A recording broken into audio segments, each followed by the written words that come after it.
শিবির, এই ইসলামী ছাত্র শিবির, এই ইসলামী ছাত্র শিবির।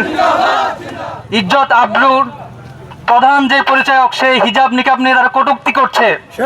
হিজাব নিকাব নিয়ে তারা প্রত্যক্ষ পরোক্ষভাবে বিদ্রুপাত্মক মন্তব্য করছে।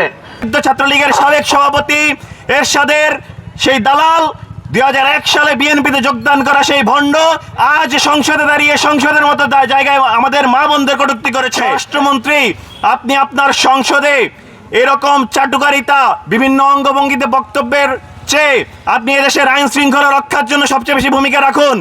আমরা বলতে চাই, এই যে অরাজকতা বাংলাদেশে শুরু হয়েছে, বিএনপির কাছে বাংলাদেশের মা বোনেরা নিরাপদ নয়, বিএনপির কাছে বাংলাদেশের নারী সমাজ নিরাপদ নয়, বিএনপির কাছে এদেশের ইজ্জত সমাজ, ইজ্জত আবরু নিরাপদ নয়।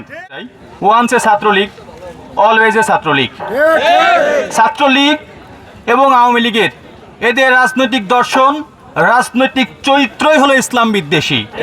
স্বাধীনতার পরে আওয়ামী লীগ ভারত থেকে ইসলাম বিদ্বেষ আমদানি করেছে। সেই ছাত্রলীগের সাবেক সভাপতি বিএনপিতে এসে বিএনপির মধ্যেও বিএনপিকেও আজকে ইসলাম বিদ্বেষী করে তুলেছে।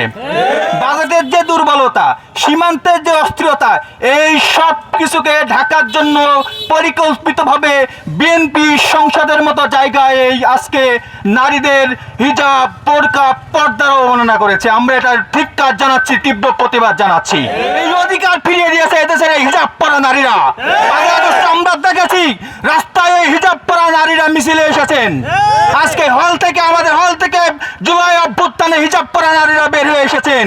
আজকে সংসদে দাঁড়িয়ে এদেশের 90% মুসলমানের দেশে বসে, মুসলমানদের ট্যাক্সের টাকায় সংসদে বসে মুসলমানদের বিরুদ্ধে ফতোয়াবাজি করা যাবে না।